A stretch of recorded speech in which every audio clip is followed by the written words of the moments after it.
बिथांमोननि जिथु आफाद दानाय खुलुमबाय नोंथांमोननि सेराव मोनसे गोदान खौरां लानानै फैलायबाय। दिनै 18 जुन खौसेथि बर' सुबुं आफादनि आफादगिरि मनरन बसुमतारिया गोदानै दाजानाय खौसेथि बर' गौथुम आफादनि सायाव माखासे बाथ्रा फोरमायथियो।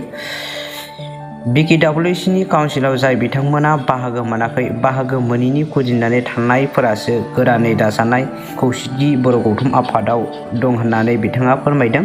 आरो बिथाङा लोगोसे बे बाथ्राखौबो फोरमायबावोदि आफादखौ सोरजोंबा चेलेन्ज नांनो सिट नांनो गोदान आफाद दायोब्ला माहारिनि गति जागोन होननानै बिथाङा रोखायै फोरमायथिदों। दिनै 18 जुन सिलाबोथार दख'रा खौसेथि बर' सुबुं आफादनि बानजायनायाव सिलाबोथाराव ओनसोलाव समाज सांग्रांथि मेल लानाय जायो। बे हाबाफारियावनो बिथाङा गाहाय आलासि महरै बाहागो लायो। हाबाफारियावनो बाहागो लानानै बिथाङा माखासे बाथ्रा बुङो आरो फै जों मिथिना लाबावनि बिथाङा खौरां बिजोंनि गेजेरजों गोदानै दाजानाय आफाद दानायनि सोमोन्दै मा फोरमायदों, फै जों आबुङै मिथिना लानि। जिबिलाक मानसिफोर भुल क्रमाव थांफ्लांनाय बिथांमोना आंजों जगाजग जागासिनो दं। एप्लिकेसनसो होनो नागिरदों फैनो थाखाय। बबे 14टा जिल्लानि मानसिया थांनांगौ जाखो? बिथांमोननि भाइस प्रेसिडेन्ट आंजों जगाजग खालामनानै भुल जादों होनना बुंदों। बिथांमोननि सासे भाइस प्रेसिडेन्टआ बुंदों भुल जादों बियो, जों रायज्लायनानै ज' जाफिननांगौ। माखासे बिथांमोननि कन्डिसन, टार्म्स एन्ड कन्डिसन दं, बिथांमोनखौ पात्ता होआखै। बिथांमोना सुबिदा मोनैनि थाखायसो बे आफादखौ दादों नालाय। आरो जायफोर थाफादों बिथांमोनजों, बेयो थारमाने दानि गोदान नङा। आवगोलाव जायफ्रा थारमाने काउन्सिलाव बिबान मोनाखै, बाहागो मोनाखै, बाहागो मोनैनि खुद्रिनानै एरायना थानाय मानसिफ्रासो बांसिन दं नालाय बेयाव। आरो बै बाहागो मोननाय समाव गाम्बारुआ बिसोरखौ पात्ता होआखैमोन, गाम्बारु मोसाहारिया। खिन्थु गावहाबो एक्लाय जानाय उनाव बै बाहागो मोनै खुद्रिनानै थानाय मानसिफोरखौ लानासो दादों नालाय।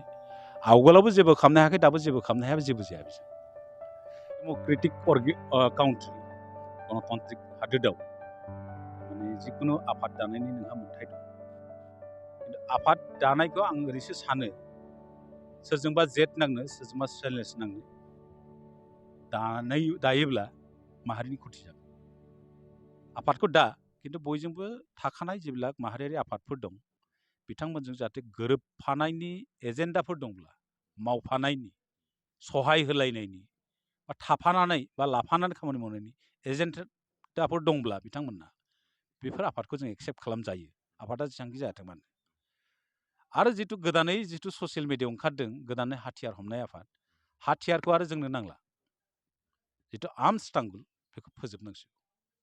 आरो जों रायज्लायनायाव मोन्दों, दाख्लै दिल्लीयाव जों जिथु नर्थ ब्लकआव जिथु रायज्लायदोंमोन, मोनसे मिटिं जादोंमोन, बेयाव मोनसे बाथ्राया ओंखारदों। जिखुनु डेम'क्रेटिक जिथु मुभमेन्ट जाबोदों गोदोनिफ्राय भारत हादोराव, मोनफ्रोमबोखौनो गनायथि होबोदों। खिन्थु जिथु एक्सट्रिमिस्ट, उग्रबादि, आतंकबादि, बेखौ दिनै भारतबर्सल' नङा, सारा प्रिथिबियाव फोजोबनायनि थाखाय मोनसे राहा लागासिनो दं। गतिके दिनैनि बे ससियेल मिडियानि जुगाव, बे डिजिटेल मुगायाव दा जे हाथियार हमनानै सोरखौबा भाबुखि धमखि होबावगोन, बेजों जे बे लेभेलजों जे खामानि मावनो हागोन रायजोनि, बेयाव आंहा फोथायनाय गैया।